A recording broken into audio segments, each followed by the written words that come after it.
Poppycock! No, I'm not swearing at you, I promise. It's a trivia game that we're going to take a first look at today. Hi, welcome to Tabletop Gaming. My name is Charlie and today we're looking at Poppycock. Now, inside this box is going to be a ton of cards because this is a sort of trivia but bluffing game, which means if you have family members that like things like Trivial Pursuit but you always tend to lose because you don't know enough, this is a good option, let me tell you, because I always lose in those games because I know basically nothing, unless I have a very specific skill set in board games. Aside from that, we've got basically nothing. This is my opportunity to shine. So, let's take a look inside. Now, this is from Clarendon Games.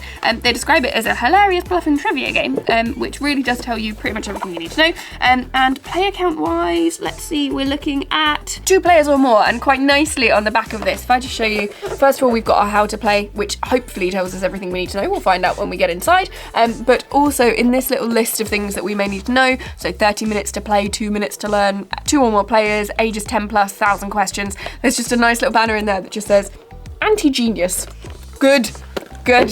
Let the people like me win who know nothing. Okay, so we have a board. That's nice for a trivia game. Let's have a look. And it has got this quite funky pop-out artwork on it. There we go. Name in the centre, which proves that I'm not just swearing at you at the beginning of this video. And we have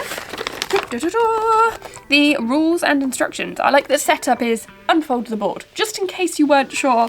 That's just delightful, that's made me smile. There are several categories we've got in here, in the world, sport and leisure, popular culture, science and nature, and humanities.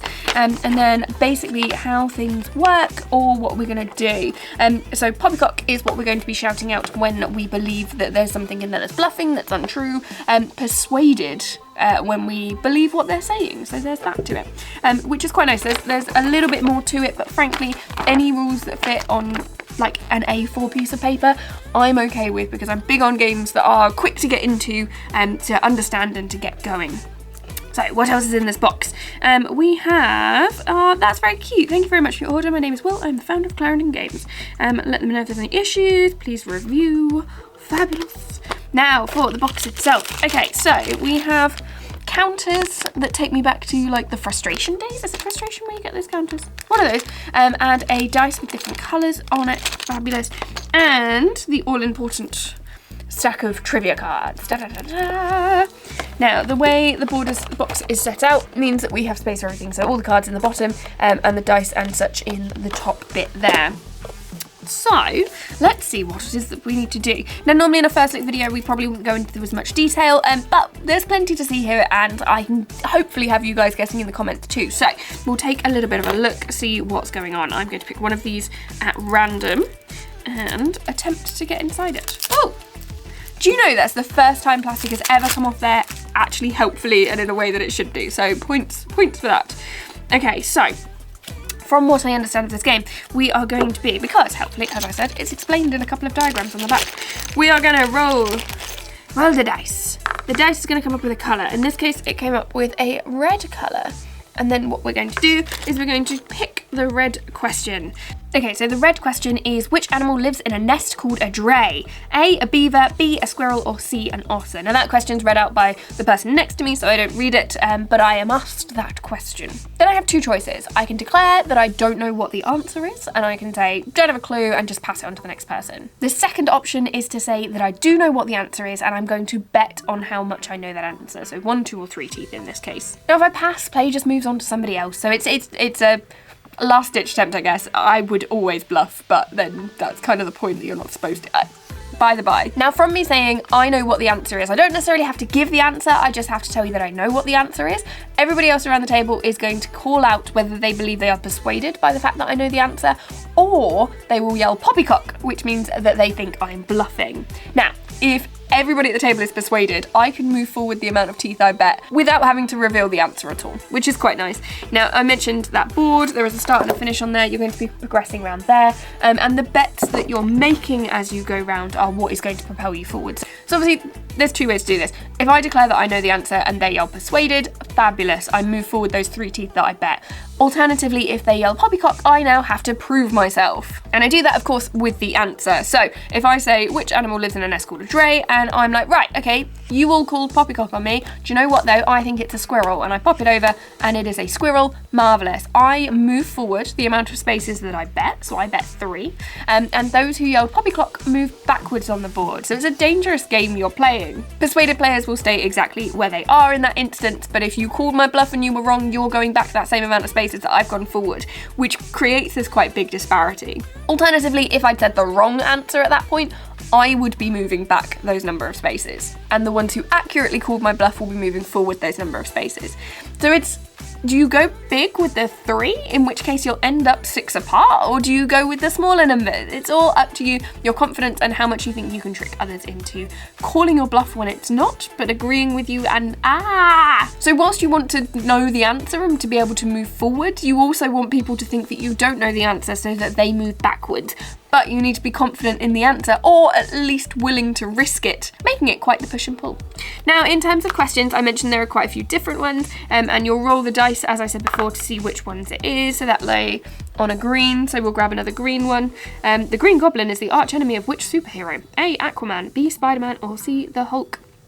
I happen to think that's quite an easy one, or at least in my sphere of understanding, that's quite an easy one. I'll say I know the answer. I imagine that the people I'd be playing with would say, yeah, I agree, you probably know the answer. I'll put it on 3. I know it's Spider-Man. When it's revealed it's Spider-Man, I move forward.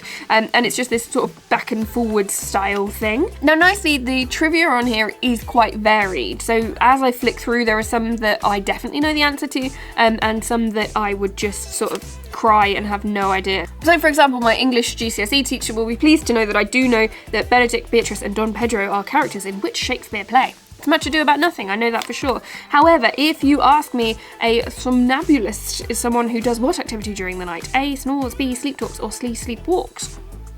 I don't know. Now I'm going to try and convince you that I do know, but I'm probably only going to bet maybe 1 or 2 because I'm a little bit concerned. It's sleepwalks, in case you were concerned. But there's plenty here to keep you guessing, or to be able to answer confidently enough to make other people think that you're telling the truth, or make other people think that you're bluffing. But there's certainly plenty here to play with, in the sense that you really, ideally, the ideal situation is that you know what the answer is, you bet big, and then people think that you don't know what the answer is, and they call you out on it, which means there's this huge movement. In reality, game to game, you're probably going to be betting smaller amounts, you're probably not going to know the answer to everything, you're probably going to be trying to have a question and go, oh, I don't know. Do you know what? I'll give it a go. I'll give it a go. I think it's 2, and see if they then call poppycock on your answer. And equally, as there's no sort of barrier to entry in the sense that you don't actually need to know the answers, you can play this with quite a big group in terms of sort of family members, and not having to worry about tailoring it to people's interests or abilities or specialist subjects, because these cover a wide range of different options for you. There's probably just 2 other things to mention, is that when you go round this board that you have, if you hit a gold tooth, it's beneficial, you move forward further, and if you hit a black tooth, it is not beneficial, you move backwards. So go to the dentist, kids. And also they recommend that if you want to make the game a little bit harder, then remove the multiple choice. See if people do know the answer just as it is, and then you've sort of got more of a poppycock option. I personally would add in sort of justifications, follow-up questions. How do you know this? Why would you know this? As a sort of way to further bluff your way out of it, but really these sorts of games are how you enjoy playing them. So with that, I hope you have enjoyed this first look. Remember, there are more questions so these are the ones I opened. There's also 2 more sets. I think there's 1,000, I'm sure I've read, so there's plenty to read through and to keep you busy for a long while, and with all those questions on them as well. If I just show you what those look like, there's plenty there, and the answers on the back. It's going to keep you busy. This is not a short-term investment sort of, or even a legacy style game where you can never play it again. This is one you can pull off the shelf for perfect occasions such as Christmas and anniversaries and all sorts. Poppycock is available from Clarendon Games. I will put the links that you need in the description, and let us know what your thoughts are. Have you played games such as this? What are your favourite style of trivia games? Have you played this before? Let us know in the comments. As always, thank you so much for watching, and have a great day.